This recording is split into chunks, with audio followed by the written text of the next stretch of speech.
Well, that's just fancy. Isn't that nice? Welcome. So nice. Welcome. It's September 30th. It's the final episode of the quarter. This is that's right, because your quarterly estimates are due at the end of the month, so that's good. Hey, it's Cinemaniacs, powered by EriDan. That's us. I'm Eric Oppenheimer. And I'm Dan Rosenheimer. Oh, very nice. I thought you were Weisenheimer. The EriDan fiscal year, it ends today. Today's the end of the EriDan fiscal year. Or the physical year we haven't done ever. Well, you used to run, so I guess we had a physical year for a while. That's true. But then that stopped. So, hey. Tonight's big movie. It's time to talk movies with friends. It is the book club for movies. So we invite you to share your comments and your thoughts. And we're going to talk about Oppenheimer, which is we haven't done a movie, like a serious movie, for quite some time. Oppenheimer, Jingleheimer, Schmidt. That's right. So I'm guessing you had seen. I saw it in the theater. Oppenheimer. Oh. I did not see Barbie until 2 weeks ago, but I saw Oppenheimer in the theater. That's so weird. It's much better on the big screen. So is Barbie. I wouldn't know. Most movies tend to be better on the big screen. Yeah, I would agree with that. Yeah. By the way, we're streaming live tonight only on the. If you're listening to this later, watching this later, we are only on the EriDan channels on Facebook, YouTube, and Twitch. Fantastic. And right now, it's pretty much only YouTube. And if you didn't know that, you probably couldn't find it anyways. Oh, that's true. And tonight's special time. We're at 4 p.m., 7 p.m. Normally we're at 5 p.m., 8 p.m. It's all very confusing. Yes, we're all over the place. There's no single way. EriDan is everywhere. We're here, we're there, we're everywhere. Atomic radiation. Yes. But this was my first time seeing the Oppenheimer. Now the person who recommended the Oppenheimer is ill, so Adam is not able to join us. Oh, look, your mother found us. How nice. There we go. There you go. You see, found us on the Facebook. Everybody, it can be done. If your resolve is strong enough, you will find us. So we're glad you can join us. And so Adam would normally jump in now and tell us why he chose Oppenheimer, but that's all right. We're going to discuss at great lengths what this movie made us think. Did it make you think, Dan? Well, are you a better person than you were before? Well, I did leave the theater saying Robert Downey Jr. just won an Oscar. Robert Downey Jr.'s performance on this is absolutely stunning. Yeah.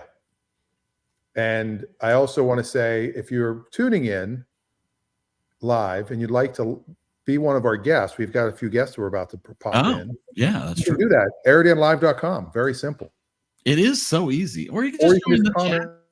Or if you're listening to this after the fact, you can make a note to join us whenever we're on. Who knows what we'll be on. So you should definitely join us and tell us your thoughts. And let's bring some people in, shall we? Let's bring in Scott and Dave and hear what they got from Oppenheimer. Well, I got to be disappointed that this episode is not in black and white, first of all. At least half of it is. Only the parts that are seen through your eyes are black and white. It's true. I am colorblind. Thanks for making fun of me, Eric. I appreciate you. So apparently Oppenheimer was a dog.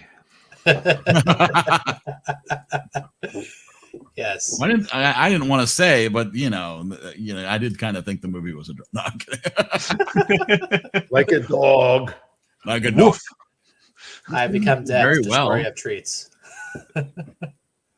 Well, I have to say that it's been a long time. Just looking back in the last 6-7 years, it was a really long time before I had a movie that made me feel the way that this movie felt. It's not to say there haven't been any great movies, but just that feeling of something that is bigger than the sum of its parts, right? Just a big, huge, glorious war epic. A lot of war movies that have come out over the last 6 or 7 years have been either really caught up in the action of portraying things in a very glorious or beautiful way, or they've been kind of like, on the reflective side of people who are casualties of these greater conflicts. But this seemed to really focus on just the general drama and actual emotion behind having to make decisions like this. It's a lot like Imitation Game, but whereas Imitation Game was very much caught up in being not necessarily the story of one man, but maybe like 6 or 7 people. This was like 20, 25 folks all dancing around this one story and finding out trying to figure out the mystery of what was it that Oppenheimer told Einstein. How do you actually feel? And for me, it's probably up there with Lawrence of Arabia, not just in terms of the story, but just how epic it is. I love it. Is that based on the length?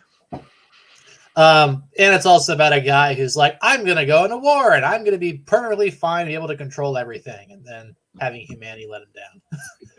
It's lovely. I don't think he quite had the God complex that Lawrence did, though. Well, possibly not. He was a communist. There is no God of the Soviet Union.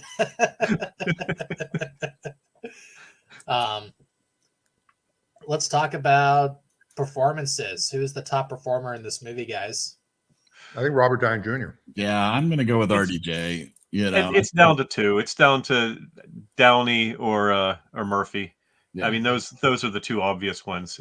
Murphy obviously has a much greater role. He has to carry the movie, right. whereas Downey is the foil, even though it's not obvious until the last quarter if you don't know the history, Right. or maybe last third. Yeah, they kind of pull the switcheroo because you think like, oh well, the movie will end once they create the bomb and use the bomb, and that's and then it's like, ooh, it's a twist. I mean, there were some scenes that were just chilling. I mean, to me, probably the most chilling scene was when they're choosing the cities, and the general sitting there with the list of cities going, we've narrowed it down to 12. Well, actually, it's 11. I've taken Kyoto off the list. My wife and I honeymooned there. It's a really beautiful place and a lot of culture. It's like, I mean, I realize that's what generals have to do. That's the cold, calculated nature of war. But it was just so chilling to watch it play out. Yeah. Oh, and don't forget the gymnasium scene. Just how do you show the one of the most horrific things that ever happened to humanity without showing it? Mm-hmm. And show the beginning of the madness and realizing that the whole film is actually basically Oppenheimer having a bipolar episode that he relives over and over again. He starts the movie with his eyes opening. He ends the movie with his eyes closing. It never ends for him. He is a guy who's crumbling apart and time has no meaning because he is suffering. Like, it all starts there, though. That's the pinpoint. I read the book Hiroshima. I'm pretty sure it was in middle school. It was in the middle school library. And it is one of those books that you never forget once you've read it, because it is just, it's told in a factual way. It tries not to be overly judgmental, but it also doesn't pull any punches, and it just is raw. Yeah. And then I started to read American Prometheus, that this was based on, about 7 or 8 years ago, maybe a little longer. I was reading it at the company I was with. I left it, I think, in the lunchroom. And when I went back a couple hours later, oh shoot, I forgot my book. It was gone. I never replaced it, never finished reading it. So I probably got maybe a quarter of the way through, then never finished it. What happens? Yep. Yeah, your sandwich is still there. Did they drop the bomb? Did they make the bomb? Does Heisenberg beat them to it? And fun fact, Christopher Nolan only made this movie because American Prometheus was a gift he got at the after party of his last movie, which was Tenet. And that was given to him by Robert Pattinson. So whenever someone rips on Twilight again, remember, we would not have gotten Oppenheimer without Robert Pattinson becoming a movie star because of those damn movies. I think Murphy also, being able to do the accent. Anytime actors can talk an entire movie with a different accent, to me is amazing. Yeah. Absolutely. There's one mistake I found in the movie. It wasn't as noticeable on the small screen. They do a close-up of him, and he's got a piercing. You can tell his ear's pierced, and it's nothing in his ear, but you can see the hole. And I asked my friend Richard Malzahn, why would they not cover that up? Like you could do that because that's an easy visual effect to get rid of that. Like I just don't know why they didn't do it. Because they were so committed to making sure there were almost no visual effects in this movie. It's all done practically. It would be costly. I mean, the Trinity test was Nolan with massive amounts of explosives in the middle of the desert, wanting to create the biggest chemical explosion he could to capture as close to a feel. I mean, you could have easily done that blast in CGI. He didn't want to do that. Right. That's not his style. There was He'll do a ton of CGI. I mean, the guy did, Tenet for gosh sakes. He doesn't mind doing CGI, but this is a historical movie, and he had a very different approach to it. Mm-hmm. They did. The amazing thing too is the black and white was shot. Kodak made special black and white film for them because 70 millimeter black and white film isn't used anymore. I mean, it was, what did it say? The last time it was used was it was Super XX during World War II, what it was called. Wow. So that's like the format of the era he was covering. Yeah. And I'm sure most directors would have just shot the whole thing in color and then post-processed to get the black and white, which would have looked almost the same, but definitely not the same. Yeah. It's about the art, right? I mean, there's a difference between, getting a mug that was made in China and then getting a mug that was made by a person. Mm-hmm. Right. I think that's what he was going for. Just authenticity all throughout. And on a budget of $100 million. Yeah. Oh, and the whole Barbenheimer hype didn't hurt. Which was just such a bizarre thing to happen. I mean, who could have what two movies to juxtaposition together? One in black and white and one that has so much pink in it blinds you. What would the equivalent be today? Like Mega Wild Robot? Like oh, well, those also had radically different box offices, unfortunately, unlike these two. One could have used it, right? Yeah, Francis Ford Coppola. Yeah, I feel for him, but I'm glad he makes great wine. He sold part of his vineyard to finance that. Oh, gee. I think he transferred all of his directing talent to his daughter. That's probably what happened. It all went to his nephew, Nick. This was obviously a very, very well-made movie. I mean, the number of awards it won is... Oh, it's ridiculous. If you clear pull up that the list of awards, it is... Especially for a 3-hour movie. I mean, now I realize movies have been getting steadily longer over the years. The average movie length, if you saw a graph of that, I'm sure it's edging up a few minutes a year. But still, a 3-hour movie is a big ask for a lot of people. And it still put a ton of people in the seats. Yeah. Yeah. So I have a question for you guys. All right, Drummy. Would you consider this movie the magnum opus of Christopher Nolan or his masterpiece? Those are your only choices. When Stephen Colbert used to do, George W. Bush, great president or the greatest president?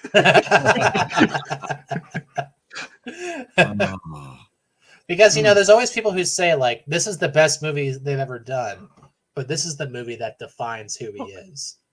Like Nolan, Spielberg, he has Jaws and then he has Schindler's List, right? Nolan's only in his 50s. He still has lots of time left. Oh, 100%. If he keeps going as long as Coppola has... Apocalypse Then. So let's see. Let's look at the list here. It is... I think it's the only movie... Well, no, there's Dunkirk. Yeah. He's done 2 movies that were based on real facts. Mm-hmm. And this is clearly better than Dunkirk, even though Dunkirk's a good movie. I mean, Dark Knight is a documentary about what happens in Chicago regularly, but... I was going to say, the problem is, at the end of the day, I'd much rather watch the Batman trilogy than ever see this again. See, I would not.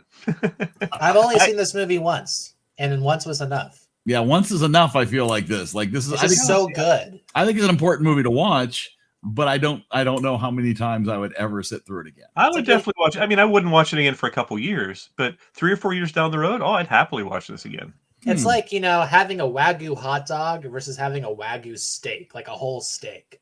Like, I could see myself eating hot dogs for the rest of my life. But, once you've had that much fat melt in your mouth, you're like, it's really fantastic. You know, I like to look at the trivia and the goofs, and somebody put a goof that the stop signs were yellow, and say, well, that's actually how stop signs were in the United States until 1954. I didn't know that. See, you learned something from this movie. Yeah, the more you know. Do do do. That's because they were confusing them with the slow I down just didn't sense. realize that Sanskrit was a form of foreplay. So what you're telling me is that the bomb was actually his climax. No, you're saying he was the mom. I mean, it was really cool. I mean, a scientist as renowned and famous as Richard Feynman was a tiny little role in this. You know, he's the guy sitting behind the windshield of the truck going, you know, no, I'm good. I've got the windshield. You know, he has a couple, like 2 or 3 lines in the whole movie.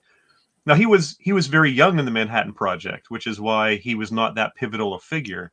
But it's still he's probably up there with Einstein in the top 5 of best known physicists of all time. He's at least in the West. I don't know how it probably is different in Europe, where Niels Bohr and all those guys were I working. found it a little hard to keep up with all the characters.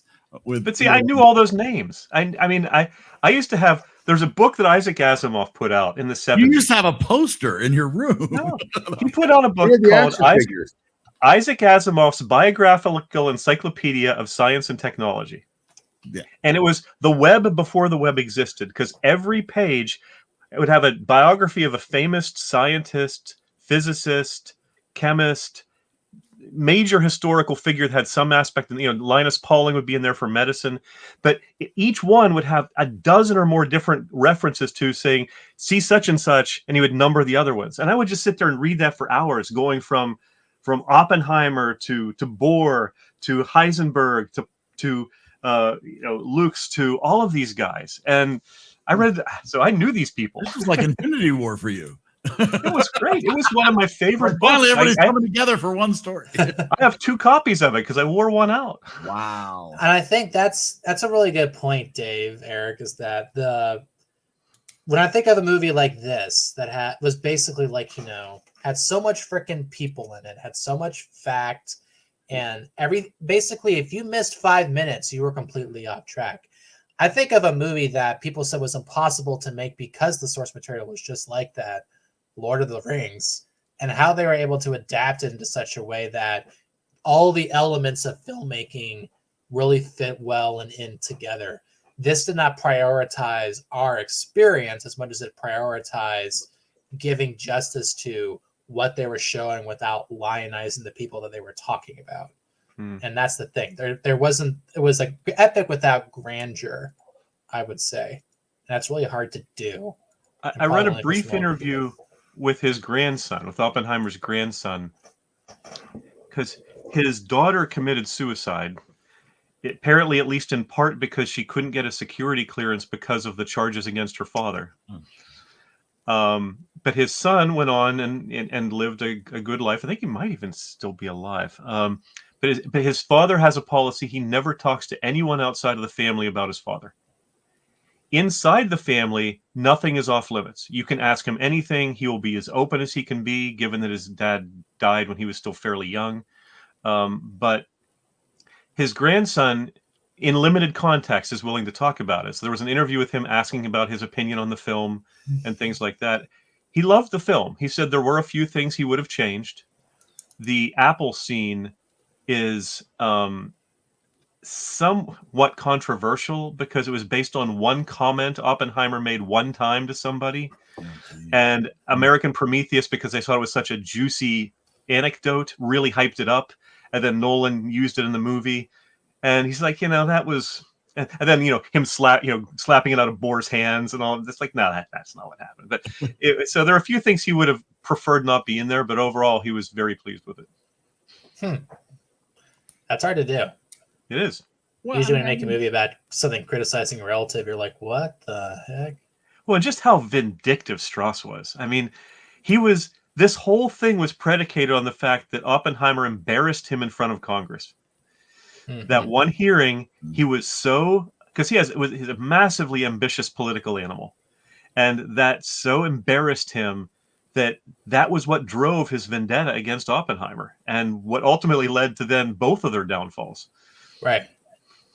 Ego. And I gotta say too, on the subject of casting, did anyone get distracted by some of the casting choices in this movie? Are you thinking Like, Main of characters? No. Well, like for example, like there is no better way to know that a certain character was going to pop up later than when I'm just watching Oppenheimer going through the labs, seeing where everything works, and all of a sudden, hello, Rami Malek, what are you doing here? Yeah. Like he has such a look and such a reputation that you're Yes. just like, what's Freddie Mercury doing in the physics lab? right? I want to break free. Wow. And Branagh, you know, you knew. Now, Josh Bohr, of Hartnett. course, you knew he was going to be coming back because he's such a pivotal character in the story. Whereas Hill was not as major a character. Right. It is true that he testified against Strauss and was one of them. Not just they made it seem like he was the only one that stood up against him. There were several that testified in Oppenheimer's, in defense of Oppenheimer when the appointment hearings were up. But that they chose to choose him as the, sort of the figurehead of that whole group of mathematicians who were anti-Strauss because of the way he treated Oppenheimer. Yeah.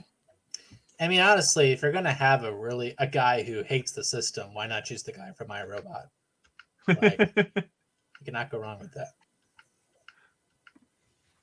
Well, if you want to comment about it, you can comment in the comments. That's a good Unless place you're for the watching comments. it. Is in the comments.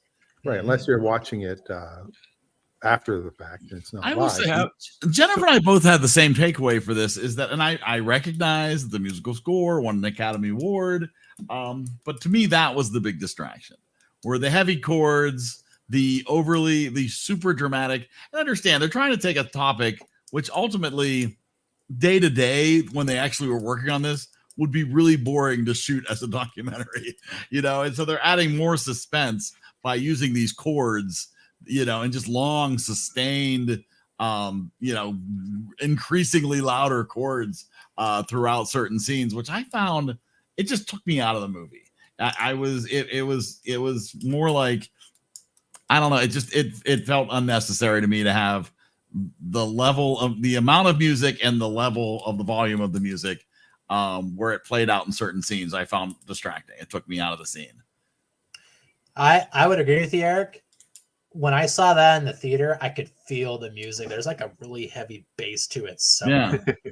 And it absolutely added and built in certain moments, especially like when they're about to put the bomb off and you're just seeing. And I understood it there. Happen. I understood it there, but it was more in the quieter scenes. Oh, totally. I agree with that.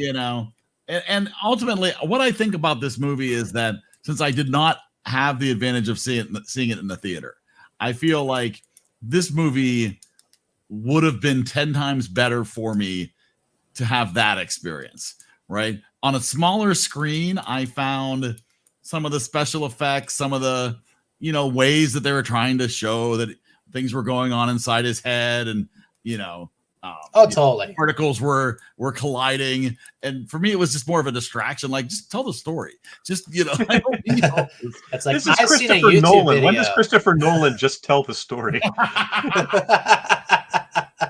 When does he not have to write a Shakespearean sonnet about every frickin' tree? There has to be a grandeur to every movie he makes. It's one of his trademarks. It's like, why can't we have a non-violent Tarantino movie?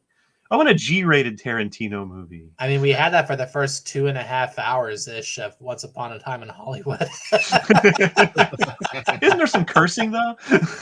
True. We had Bruce Lee go through a car window. But it was from what I've read of this, it's for a non-documentary, and obviously it's not a documentary. It's a dramatization of certain events in a very important man's life. It is pretty accurate. You can never know what one's, other than maybe what they wrote in their letters or their diaries or their surviving family members are willing to talk about. But you never quite know what's going on in someone's head. But it really paints him as a tortured figure who struggled with the ramifications of what he helped unleash, and he knew he couldn't put the genie back in the bottle. So what do you do? Well, his attitude was, we just open this up. We don't keep secrets about this, because keeping it in one or two hands is far more dangerous than having this be understood. Now, whether he was right or wrong, you can certainly debate, but it was a very conscious and conscienced decision to essentially buck his career the way he did and put his career on the line. I mean, it's a fascinating story. Yeah, and all spawns from his guilt he felt about all those lives that he'd taken and the lives that could still be at risk if the U.S. was the only power that had this power. So it is a question, who is probably the most important person in modern history that no one really talks about? And this movie tries to answer that question. I mean, you read the accounts of Heisenberg. He is sort of portrayed in this movie as the physicist who almost got the bomb for the Nazis. In reality, he was probably one of their, if not their most brilliant physicists. But his research into atomic power was into atomic power. It was working on piles that would produce power. Not really applicable, other than the enrichment process, not really applicable to a bomb. Mhm. Everything I've read from him, all of the letters, people his contemporaries who have written about him, he never worked on a bomb.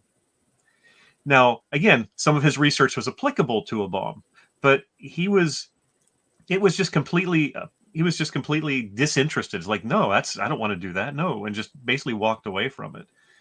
And the only reason someone like Oppenheimer could sleep at night was trying to justify that it was better in our hands than the Nazis. And then second, that it costs less lives than a full-scale invasion of Japan would have. Mm-hmm. And, you can debate those points. It's not a black and white thing. No, it's not a black and white thing for anybody who's ever tried to justify anything the U.S. has done since 1945. But if it was black and white, it was a special Kodak film, 70 millimeter, Oh, there you shoot in go. IMAX. There you go. That's the reason this movie exists. Yeah. Exactly. That's a good reason to drop the bomb.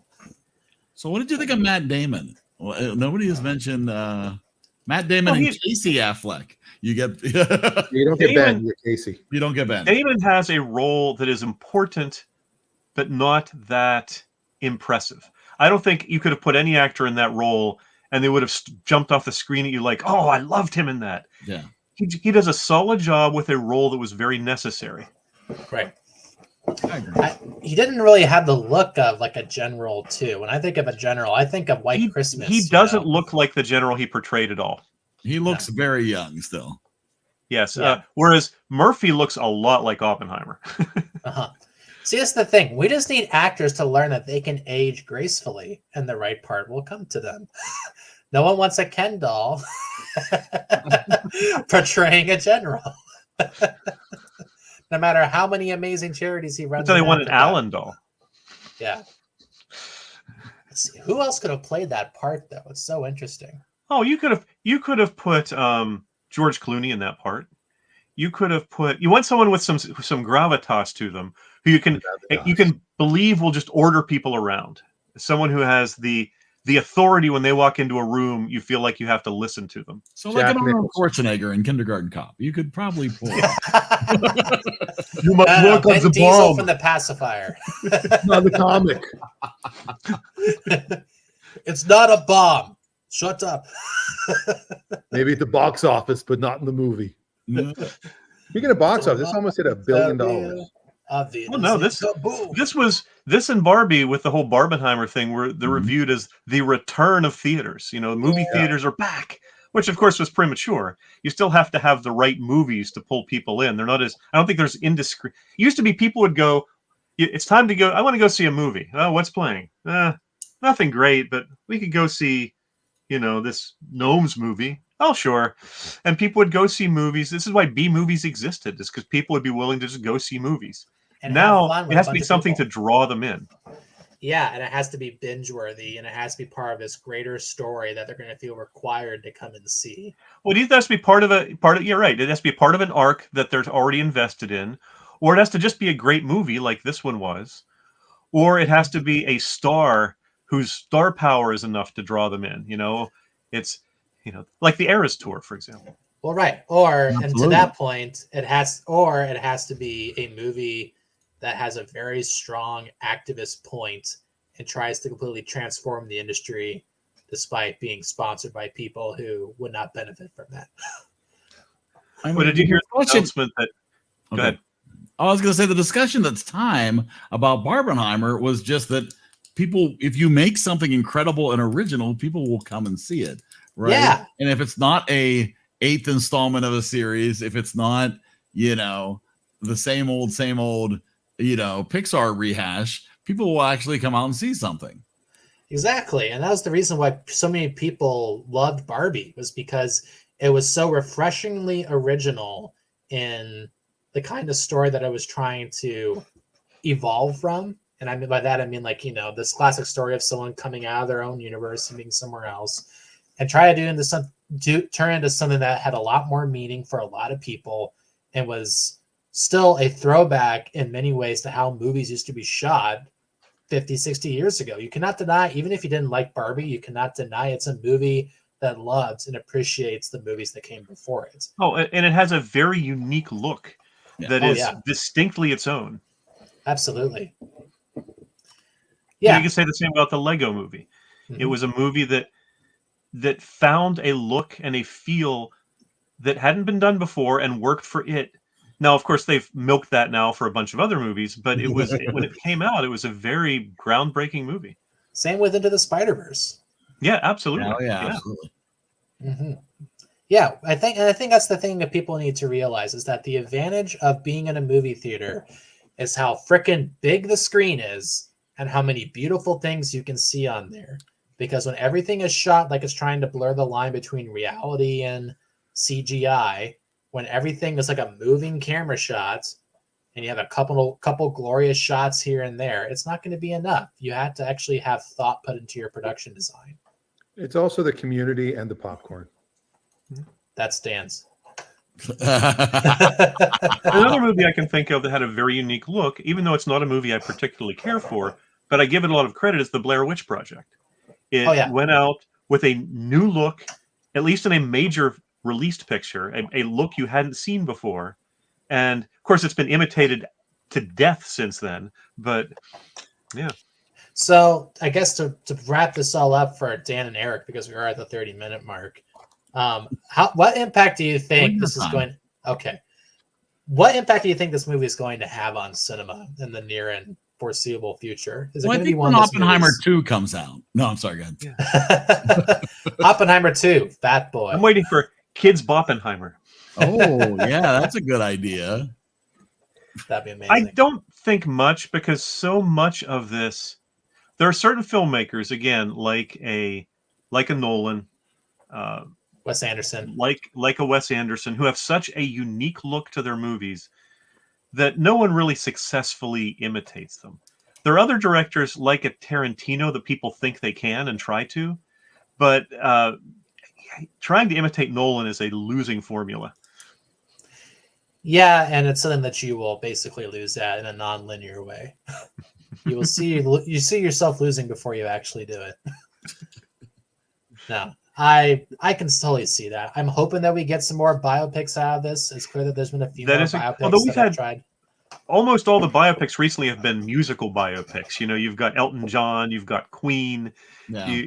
That's been the big thing recently, is the rock biopics. Oppenheimer musical would be fantastic. Oh no! Oh no! Oh no! Oh no! A bomb! Oh no! I built a bomb. He built a bomb. I built a bomb. It is interesting too. I love the science in this, though, because they showed them carefully constructing the Trinity bomb.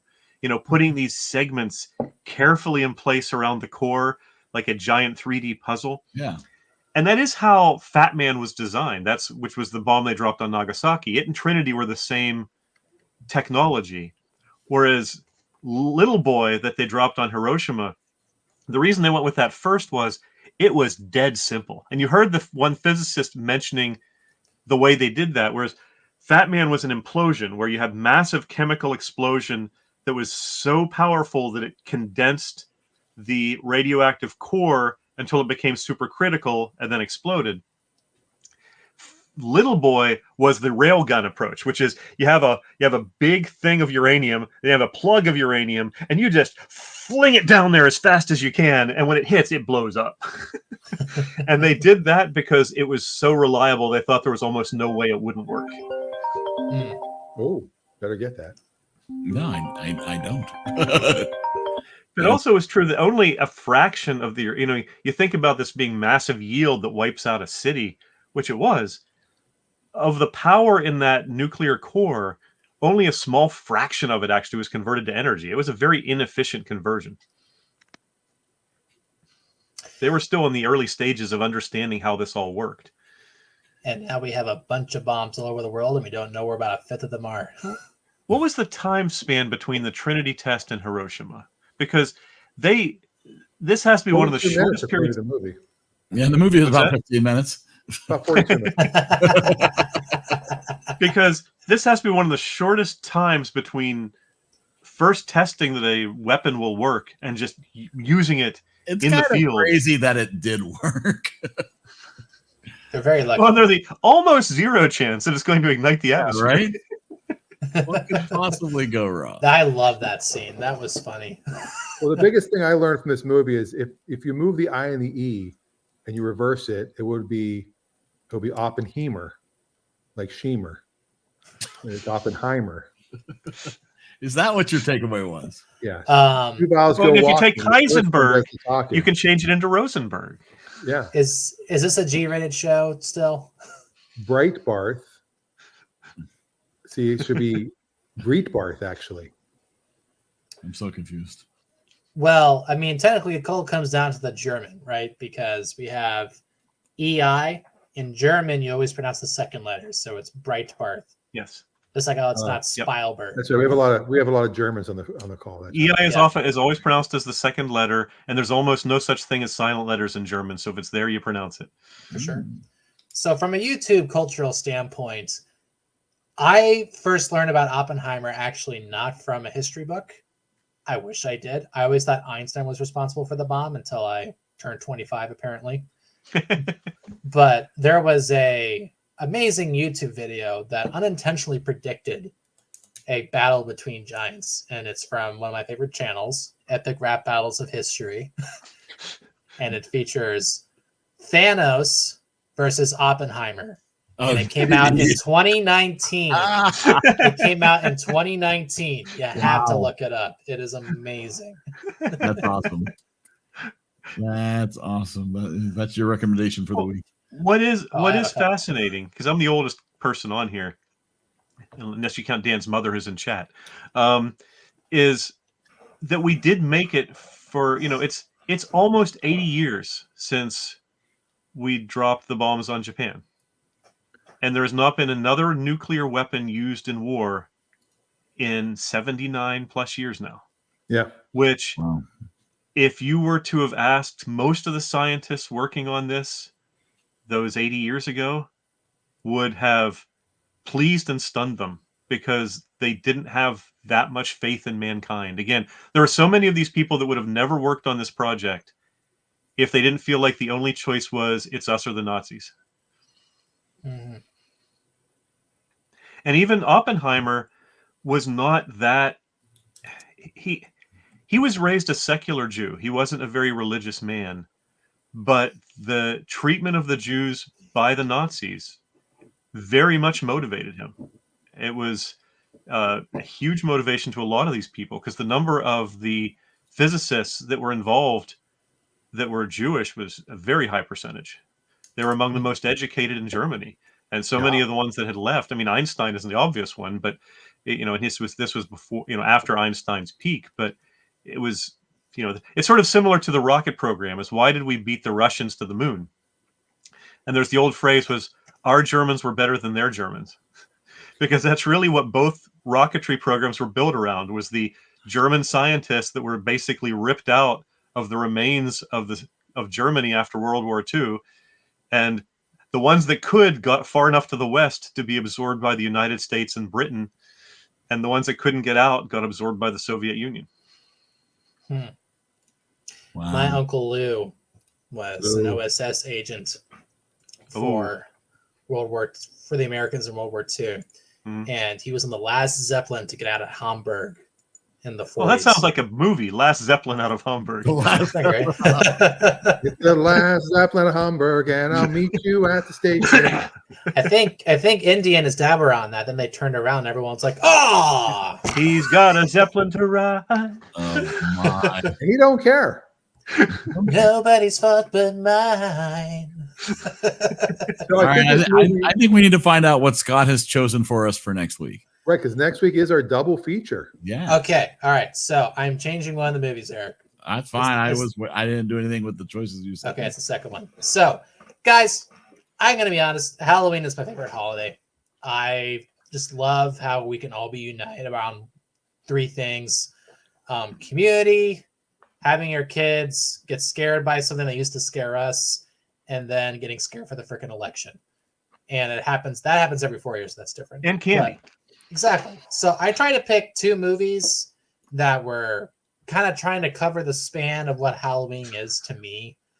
And I went in a certain direction, and then I realized, you know what? There is one movie that I think everybody should see that I feel like is in danger of not being seen by anyone. It's a damn shame because it is one of the funniest movies I've ever seen in my life.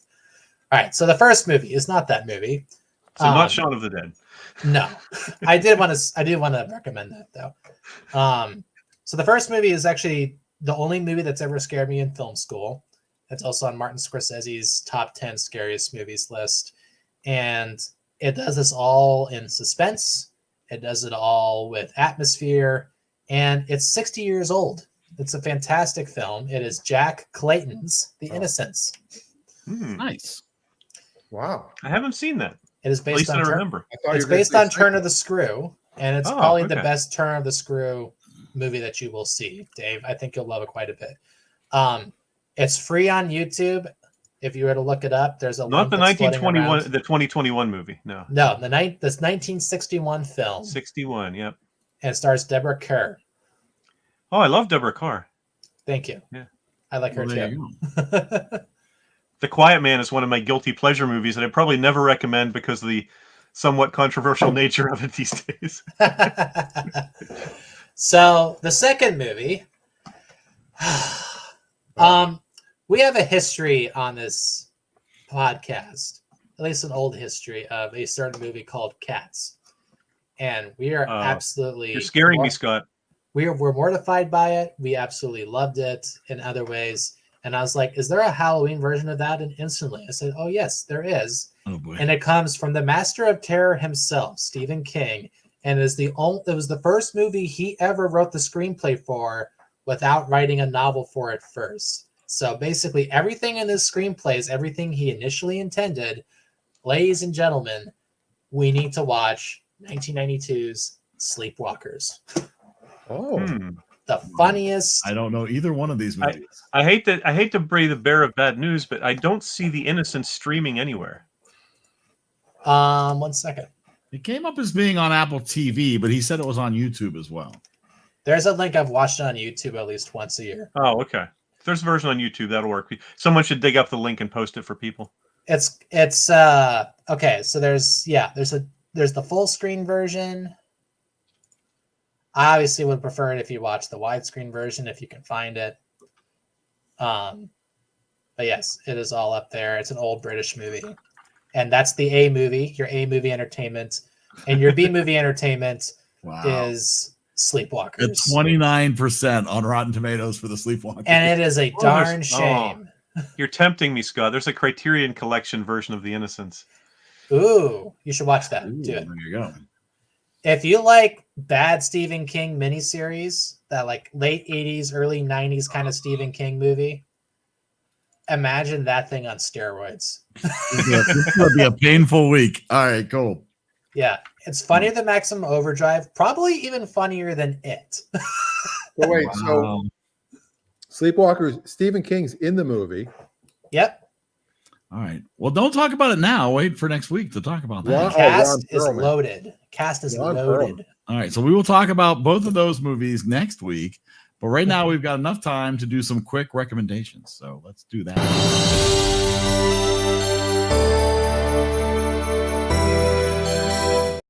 All right. So who wants to recommend something to the public at large? I'll recommend the movies that made the short list. So I'm just, One movie. Pick one. Pick one. All right. Make it a good one. We're around Halloween. My favorite Halloween movie I've watched every year. I've seen it also in theaters this last month. It was the 10th anniversary. The Babadook. The what to what? The Babadook. The Babadook. Babadook. It's an anagram for the bad book. Baba Ganoush? It's an Australian movie by Jennifer Kent. It's all about this woman whose husband dies en route to the hospital in a car accident while they're trying to go have their kid. She grows up as a single mom with this kid who clearly has special needs. And he starts seeing this mysterious creature called the Babadook, all because she read this scary book that was sitting on his shelf. And as the story unravels, we realize that the whole movie is an allegory for the grief that she's holding on to from losing her husband and how she has let that grief in and it is controlling her and about to make her do some awful, terrible things. And it is basically a haunted house movie. It is a monster movie. It is a paranormal movie in several different ways. If you just love the art of making a solid horror film without blood, without gore, just suspense and terror. Without gore? I was just going to say, Al Gore. It's an inconvenient truth. He invented the internet, so why not? And it has 98% on Rotten Tomatoes. Wow. Currently streaming on Apple TV and Shudder. And if you want to support female directors, it's directed by Jennifer Kent, who won Best Picture in Australia a few years later for her second movie. And she was in commercials before she did this, so she knew what she was doing, and she played the long game, Dan. Well, there you go. The Babadook. The Babadook. Boss Mama Mama Nooch. All right. Baba boy. All right, I'll jump in quick. I'm going to recommend, and I did not think I would recommend this. And I can't speak for the whole series because it's not all out yet. But Disney Plus, Agatha All Along, the follow-up to WandaVision, actually really entertaining. I've really been enjoying. They have done a very good job of making the previews make me not really want to see it. Me too. It's honestly, it's different, so you can't go in with expectations that it's going to feel like WandaVision or anything like that. Well, nothing's going to feel like WandaVision. No. But it honestly, the first half of WandaVision ananyway. I went in with pretty low expectations and I wasn't disappointed. Or I was. I don't know. I have no idea. Maybe that's what they're trying to do, is set expectations low enough that people will actually like it and go, oh, that was better than I thought it'd be. Yeah, that's pretty good. I'm anxious to see what happens next. So they've got me hooked after 2 episodes. So to be honest, seeing the previews makes it looks like, oh, dang, the Scarlet Witch took my powers. I'm going to get them back. And that's really all it looks like. And I'm going to have a group of wacky characters who help me do it. Yeah. Is it any coincidence that they're releasing this the same time as the Selena Gomez reboot? That's probably done on purpose. But it has a nice Halloween feel to it. I mean, I think it's a good time of year for them to come up with a witchy movie and or a witchy series. I'm sure the timing is not coincidental. No, I think it's worth a watch. So there you go. All right, Dave, what do you got? I gotta think. I really didn't have anything prepared. Okay, Dan, what do you got? I have even less prepared because I can't think. I mean, I've already talked about what I've been watching. Although one thing I do want to watch, just because I saw the headlines that last night's Simpsons episode was titled the series finale. Yeah, I saw a clip from that. Yes, it's not really, of course. It's not the series finale. and I want to give a shout out to SNL's opening with the star-studded group. Wow, you are not kidding. There were some people that didn't surprise me, but there were some that did. I mean, Jim Gaffigan did a fantastic job. Andy Samberg. Andy Samberg, Dana Carvey. Yeah. I don't know why Yep. Bowden Yang was JD Vance, but that's okay. Yeah, he wasn't a great Vance. He wasn't a terrible Vance. He was just Vance. I have a recommendation, Dan. Something that I had to see a few times earlier last week. Oh, you But mean the Dan Rosenberg comedy special at danrosenberg.com? you know I was going to talk about that. Yeah, it's a really funny special. If you got 40 minutes, if you want something nice to watch before you have to watch Agatha, I would recommend you check out Dan Rosenberg comedy special available. There you go. By the way, Oh, The new improved danrosenberg.com. the channel has over 115,000 views now between that and the shorts, which are clips from that, Oh, I thought you were selling shorts for a second. Okay. and that too, and the new website. So yes, go to danrosenberg.com. You can watch it all. Not a So source. Eric, just to reinforce the fact that no, it was not accidental. They released Agatha all along. You know when the final episode airs? I'm guessing October 31st. The 30th, the night before, because it Oh, releases very on nice. Wednesdays. Well, there you go. It's honestly, I said I wasn't expecting much. I got more than I expected. Have you I still made find it it hard- through these? Go ahead, Okay. Dan. No, you go. I was just going to say, have you made it through these seasons of Resident Alien that are available to stream? Oh, I have not yet. Yeah, we've completely wrapped those up. Okay. So we're ready for more Resident Alien. When it moves to what it's moving to, it's moving networks. It moved to actually have it on the TiVo It's here. moving Let's from see. sci-fi to a more To popular, USA. a more popular USA. USA. Isn't that the prequel to Resident Evil? No, no. I just No. can't, I still can't believe that Wanda is the Olsen twins' younger sister. Isn't that crazy? Doesn't seem Elizabeth right. Olsen. No, I Yeah. always just feel like, oh, that's their older sister.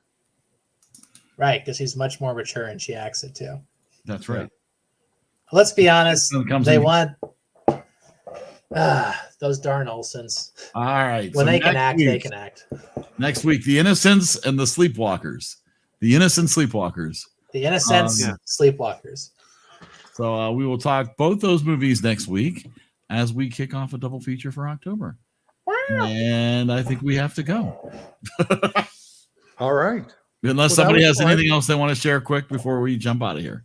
Just get well soon to Adam. Yes, absolutely. We do wish our best to Adam and hope Good he- movie, Yeah, Adam. We that was appreciate you phenomenal. picking it. You know, And and go- I'm sure and he'll go be see happy to House. return to not a musical. So that'll be good. We'll see. All right. So Dan, I hit the end stream and let's see if this plays the outro. All right. Bye, everybody. Bye. See ya. Good luck. Oh, yeah. It gives me the option. Here we go. That was